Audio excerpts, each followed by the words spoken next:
The prospect of happy hunting inspired thousands to embrace the absurd this past summer for the very best of reasons. Our David Pogue of Yahoo Tech joined in the fun. This past August, some pretty weird sights started popping up across the country. In Chicago, a game of badminton broke out in a shopping mall. In Vermont, servants in formal dress milked a cow. And at the Yale Art Gallery, a $1 million masterpiece was replaced by a forgery that had been painted by a 6-year-old. These people aren't crazy, they're competing in something called GISHWHES, the greatest international scavenger hunt the world has ever seen. It's not a treasure hunt exactly, it's more of a, well... It's kind of like this mass art project, science project, social experiment, fiasco that happens for 1 week every year. Misha Collins is an actor. He stars in the CW series Supernatural, and he's the mastermind behind GISHWHES. And the magical thing about it is it gets people to do things that are completely outside their comfort zone. And it's all for charity. Each competing team has 1 week to complete a list of tasks dreamed up by Collins and his staff. Like item 43, play a human piano. The pianist is my daughter, Tia.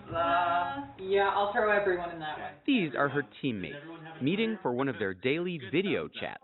Co-captains Nina Mastapan and Jeff McAnally let us tag along for this year's hunt. So a normal scavenger hunt would be, get the dean's autograph, or... No, it's not a scavenger hunt in that sort of way. That's not what we're doing. What are you doing? Crazy stuff, bring cookies to an elderly home. So things to help the community and help others around you. Some tasks involve creating offbeat artwork, like item 21, recreate a landmark in twigs. Some challenge your sanity, like item 78, build a working lute out of lutefisk. It's cold and gross and doesn't stay in tune. Lutefisk is a gelatinous cod dish. It's not a natural choice for musical instruments. Many of the items encourage acts of kindness, like feeding the homeless or putting on puppet shows for hospitalized children. One item this year raised $215,000 for Syrian refugees. I think different people participate for different reasons. I would say the majority of people are participating to have fun and get involved in a team activity. Now, if you don't think you'd have fun wearing an outfit made of pizza or playing ping pong underwater, then you might wonder why over 30,000 people competed this year. Well, there is the grand prize, of course, a trip to Iceland with Misha Collins. But many people join for an even grander reason, to make the world a kinder place. You see, Misha Collins also runs a charity called Random Acts.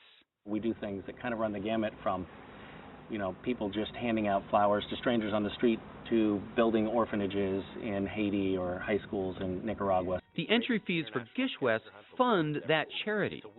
In other words, Collins uses his TV stardom to generate interest in a scavenger hunt that funds a charity that spreads kindness. Apparently, it's working. In its 6 years, GISHWHES has raised over $1 million for charity and racked up 7 world records. We have a Guinness World Record for the largest scavenger hunt. We have a Guinness World Record for the largest number of charitable pledges. GISHWHES is all about having fun! And maybe this will be one more for the record books. I want to be winner! Item 15 invited teams to face off in San Francisco for a massive water balloon fight. What was it like being in the throes of battle? Really fun. It was fun. It was awesome, David! The runner-ups in alphabetical order. When the judging was complete, Misha Collins appeared on Facebook to announce the winning team. The GISHWHES 2016 winning team is Raised from Perdition. The judges had no idea that the team they declared the winner was the team our cameras had been following. Honest. In the TV news business, every now and then, the story goes your way. I have to say, you come up with 200 items, and then you have to judge them, Yeah. and then you have to put some elaborate trip together. You're making this sound like a real hassle. I would be lying if I said there weren't times when I'm like, I can't do this anymore. But if we can be, having any kind of positive impact on people while doing something that makes me laugh, I should probably keep doing it. And if he will, they will.